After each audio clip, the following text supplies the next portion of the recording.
પિતૃપક્ષની અમાસનું મહત્વ સૌથી વધારે છે, કારણ કે આ દિવસે જાણીએ કે અજાણતા પિતૃઓ માટે શ્રાદ્ધ અને ધૂપ તપ કરવામાં આવે છે.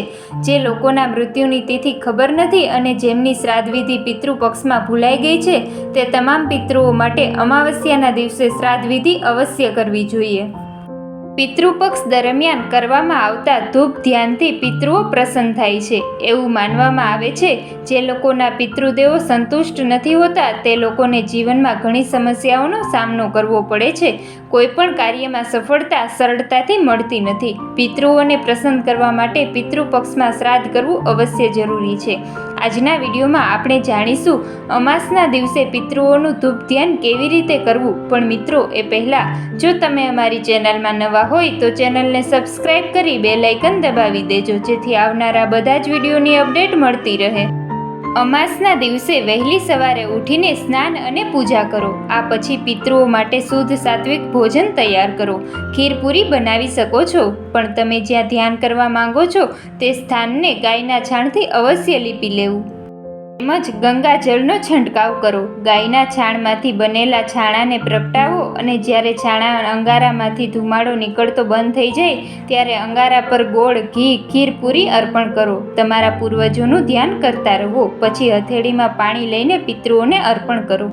તેમજ જો તમે ઈચ્છો તો બ્રાહ્મણની મદદથી ધૂપ ધ્યાન પણ કરી શકો છો. આમ કરવાથી તમે યોગ્ય રીતે ધ્યાન કરી શકશો. શ્રાદ્ધ કર્યા પછી બ્રાહ્મણને દાન આપો અને ભરપેટ જમાડો. આવી રીતે પૂર્ણ શ્રદ્ધાથી પિતૃઓ માટે ધૂપ ધ્યાન કરવાથી પિતૃઓ પ્રસન્ન થાય છે. જીવ માત્રનું મંગળ કરનાર આ વ્રત મંગળવારે પ્રારંભ કરાય છે. પ્રાતઃકાળે વહેલા ઉઠવું, નિત્ય કર્મથી પરવારી સ્નાન કરી પવિત્ર થવું. ત્યારબાદ મારુતિ નંદનના જાપ મનોમન જપતા જપતા મહાબલી હનુમાનજીની પ્રતિમાની સ્થાપના કરવી. લાલ પુષ્પોથી તેમની પૂજા કરવી. આ વ્રત કરનારે વ્રતના દિવસે લાલ વસ્ત્ર ધારણ કરવા. વ્રતનું સંપૂર્ણ ફળ પામવા માટે એકટાણું અવશ્ય કરવું. એકટાણામાં ગોળ અને ઘઉંનું ભોજન લેવું. 11 કે 21 મંગળવારે વ્રત પૂર્ણ થયું ગણાય. વ્રત ક્યારેય અધૂરું ન છોડવું. વ્રત અધૂરું છોડનાર મહાપાપના ભાગી બને છે. એકટાણું કરતા પહેલા મંગળવારની કથા કહેવી અથવા સાંભળવી. કથા સાંભળ્યા વગર અન્નનો દાણો મોંમાં ક્યારેય ન મૂકવો. કથા સાંભળનાર ન મળે તો મૂર્તિની સામે ઘીનો દીવો કરીને કથા સંભળાવવી. આ મંગળવારનું વ્રત મહાફળ આપનાર છે. આ વ્રત કરનારના સર્વ મનોરથ પૂર્ણ થાય છે. પુત્રની પ્રાપ્તિ થાય છે. સુખ સમૃદ્ધિ વધે છે. રોગ અને દોષ દૂર થાય છે. કુટુંબમાં કલેશ દૂર થાય છે. જગતમાં માન અને કીર્તિ વધે છે. આ વ્રતને પુરાણોમાં જ્ઞાતા શ્રી સુતજીએ ઉત્તમોત્તમ કહેવામાં આવેલું છે. હજારો વર્ષ પહેલા નૈમિષારણ્ય નામના વનમાં 88,000 જેટલા મુનિ એકત્ર થયા હતા.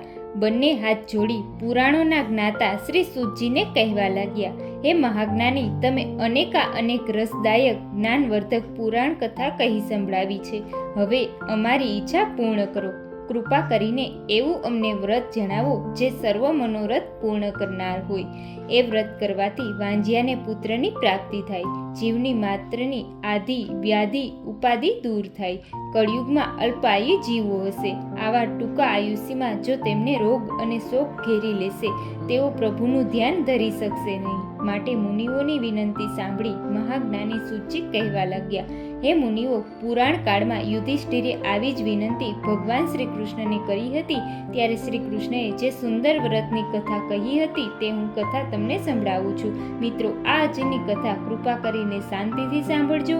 અને મિત્રો, જો તમે અમારી ચેનલમાં નવા હોય તો ચેનલને સબસ્ક્રાઇબ કરી બેલ આઇકન દબાવી દેજો, જેથી આવનારા બધા જ વિડીયોની અપડેટ મળતી રહે. ધરમપુર નામે એક નગરીમાં જ્ઞાનદેવ નામે એક બ્રાહ્મણ રહેતો હતો. તેની પતિવ્રતા પત્નીનું નામ ભક્તિ હતું. બ્રાહ્મણના ઘરમાં સમૃદ્ધિ છોડ ઉછળતી હતી, પરંતુ શેર માટેની ખોટ હોવાના લીધે પતિ પત્ની બંનેનું જીવન અકારું થઈ ગયું હતું. જ્ઞાનદેવની પત્ની ભક્તિ હૃદયથી અત્યંત શ્રદ્ધાથી મહાવીર હનુમાનજીની આરાધના કરતી હતી. મંગળવારના દિવસે હનુમાનજીને નૈવેદ્ય ધરાવ્યા પછી જ ભોજન કરતી. તેમના નામ પ્રમાણે જ એના ગુણ હતા. એક મંગળવારના દિવસે ભક્તિ મહેમાનોની સરભરામાં હનુમાનજીને નૈવેદ્ય ધરાવી ન શકી. તેથી તેના મનમાં પારાવાર દુઃખ ઉત્પન્ન થયું અને પારાવાર પાશ્ચાતાપ થવાના કારણે એણે એ દિવસે ઉપવાસ કરી દ્રઢ નિશ્ચય કર્યો કે આવતા મંગળવારે નૈવેદ્ય ધરાવ્યા પછી જ ભોજન કરીશ. ત્યાં સુધી હું પાણીનું ટીપું પણ લઈશ નહીં. આવી પ્રતિજ્ઞાના કારણે ભક્તિ પતિ માટે રોજ ભોજન બનાવે પણ પોતે ઉપવાસ કરે અને મનોમન મારુતિનંદનના ગુણ ગાતી રહે. અન્ન જળ વગર 6 દિવસ વીત્યા. ભક્તિના શરીરમાં એટલી અશુદ્ધિ આવી ગઈ કે 7મા દિવસે એટલે કે મંગળવારની સવારે ભક્તિ બેસુધ થઈને ઢળી પડી. ભક્તિની દ્રઢ ભક્તિથી રામ ભક્ત હનુમાનજી ઘણા પ્રસન્ન થયા. ભક્તિને વરદાન માંગવા કહ્યું. ત્યારે ભક્તિએ પોતાનું વાંઝિયાપણું ટાળવા માટે એક સંતાનનું વરદાન માંગ્યું. ત્યારે પ્રસન્ન થયેલા મહાવીર હનુમાનજી તથાસ્તુ કહેતા બોલ્યા, તારો મનોરથ ફળશે. તારે ત્યાં કન્યાનો જન્મ થશે. તેના 8 અંગો રોજ થોડું થોડું સોનું આપશે. ભક્તિ આંખોથી હર્ષાસુ આવી ગયા. એણે આ વાત પોતાના પતિને કહી, પણ જ્ઞાનદેવ કન્યાની વાતથી થોડો દુઃખી થયો. પણ કન્યાના 8 અંગ સોનું આપશે એ વાત જાણીને તેને ઘણો આનંદ થયો. 9 માસ પૂર્ણ થતાં ભક્તિએ એક તેજસ્વી કન્યાને જન્મ આપ્યો. તેના અંગો સોનું આપતા હતા, તેથી તેનું નામ કનકવતી રાખવામાં આવ્યું. કનકવતીએ પૂર્વજન્મમાં ભક્તિભાવપૂર્વક મંગળદેવનું વ્રત કર્યું હતું. તેજસ્વી કન્યાના પ્રતાપે જ્ઞાનદેવ જોત જોતામાં અતિ ધનવાન બની ગયો. સાથે સાથે તેનું અભિમાન પણ વધતું ગયું. સ્વર્ગની અપ્સરા સરીખી કનકવતી 10 વર્ષની થઈ ત્યારે તેની માતા ભક્તિએ તેને વિવાહની ચિંતા થવા લાગી. પણ જ્ઞાનદેવને કાંઈ ચિંતા ન હતી. ભક્તિએ પોતાના પતિને વિનંતી કરી, હે સ્વામી, હવે કનકવતી માટે કોઈ યોગ્ય વર શોધો. શાસ્ત્રમાં લખ્યું છે કે 10 વર્ષની કન્યા પ્રજસ્વલા થઈ જાય છે. કન્યાદાનથી આ લોકમાં સર્વ સુખોની પ્રાપ્તિ થાય છે. પણ જ્ઞાનદેવે પત્નીની વાત એક કાને સાંભળી અને બીજા કાને કાઢી નાખી. તેને સોનાનો લોભ વધતો જતો હતો. ભક્તિએ ફરી વિનંતી કરી કે હે સ્વામી, લોભને થોભ નથી. જો 11મા વર્ષે કન્યાને પરણાવી ન દેવામાં આવે તો તેના પિતા અને ભાઈ નરકમાં જાય છે. ભક્તિના ખૂબ આગ્રહથી જ્ઞાનદેવે પોતાના દૂતને કનકવતી માટે સુયોગ્ય વર શોધવા માટે મોકલ્યો. ફરતો ફરતો ત્યાગપુર નામે એક નગરીમાં આવ્યો. ત્યાં એણે એક સર્વગુણ સંપન્ન બ્રાહ્મણ યુવાનને જોયો. તેનું નામ શ્રીદત્ત હતું. દૂત એ યુવાનને લઈને જ્ઞાનદેવની પાસે આવ્યો. જ્ઞાનદેવે તે જમાઈ તરીકે યોગ્ય લાગ્યો. કનકવતીને ખૂબ ધામધૂમથી લગ્ન થયા. જ્ઞાનદેવે કન્યાદાનમાં પુષ્કળ ધન આપ્યું. જોકે જ્ઞાનદેવને દીકરી સાસરે જાય તેનું ઘણું દુઃખ હતું.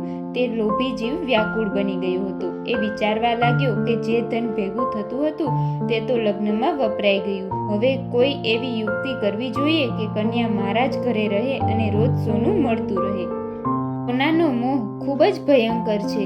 સોનાના લોભમાં અંધ થઈ ગયેલા જ્ઞાનદેવે જમાઈનું કાળસ કાઢી નાખવાનું નક્કી કર્યું, જેથી દીકરી સાસરે ન જાય. વહેલી સવારે શ્રીદત્ત કનકવતીને લઈને ત્યાગપુર જવા રવાના થયો.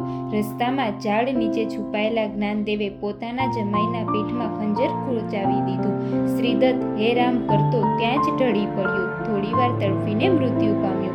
કનકવતી કાળું કલ્પાત કરવા લાગી. થોડે વારે ઝાડની પાછળથી જ્ઞાનદેવ બહાર આવ્યો.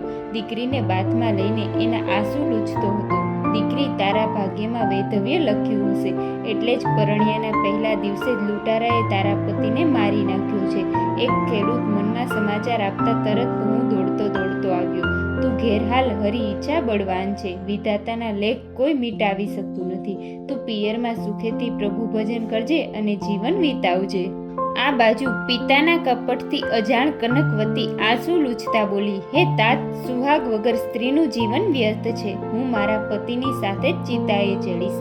આ સાંભળી જ્ઞાનદેવ પસ્તાવો કરવા લાગ્યો કે મેં જમાઈને મારી નાખ્યો, પણ મને કાંઈ ન મળ્યું. દીકરી તો પતિ સાથે ચિતાએ ચડશે. હવે ધન મળવાનું નથી. હું તો 2 બાજુથી મર્યો છું. જ્ઞાનદેવે ગામમાં જઈને પોતાના જમાઈની હત્યા થઈ ગયાની વાત કરી. બધા આભળવા આવ્યા. કનકવતી માથું પછાડતી કલ્પાત કરતી હતી. બધા સ્મશાને આવી પહોંચ્યા. ચિતાએ જડાણી. કનકવતીએ પતિનું માથું ખોળામાં લીધું. ચિતાને અગ્નિદાહ દેવાયો. એ સમયે મંગળદેવ પ્રગટ થયા અને કહ્યું, હે પુત્રી, આટલી નાની ઉંમરે પણ તે પતિવ્રતા ધર્મનું પાલન કરતી રહી છે. તેનાથી હું ખૂબ જ પ્રસન્ન થયો છું.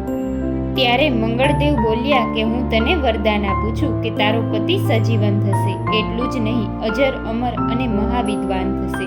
આ ઉપરાંત તારે તારે જે માંગવું હોય તે તું મારી પાસે ખુશીથી માંગી શકે છે.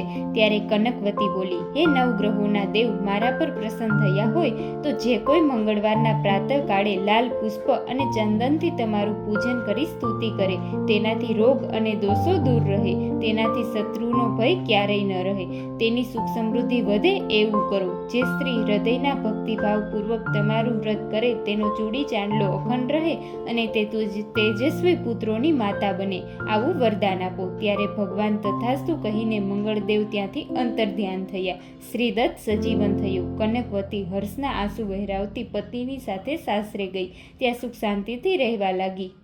અને કનકવતીની સુખ સમૃદ્ધિ જોઈને નગરની દરેક સ્ત્રી પુરુષો મંગળવારનું વ્રત કરવા લાગ્યા. હે મંગળદેવ, જેવા કનકવતીને ફળ્યા તેવું મંગળવારનું વ્રત કરનાર સર્વને ફળજો. મિત્રો, આવા જ અવનવા ધાર્મિક અને શાસ્ત્ર સંબંધિત વિડીયોની જાણકારી માટે અમારી ચેનલને સબસ્ક્રાઈબ કરો. ધન્યવાદ.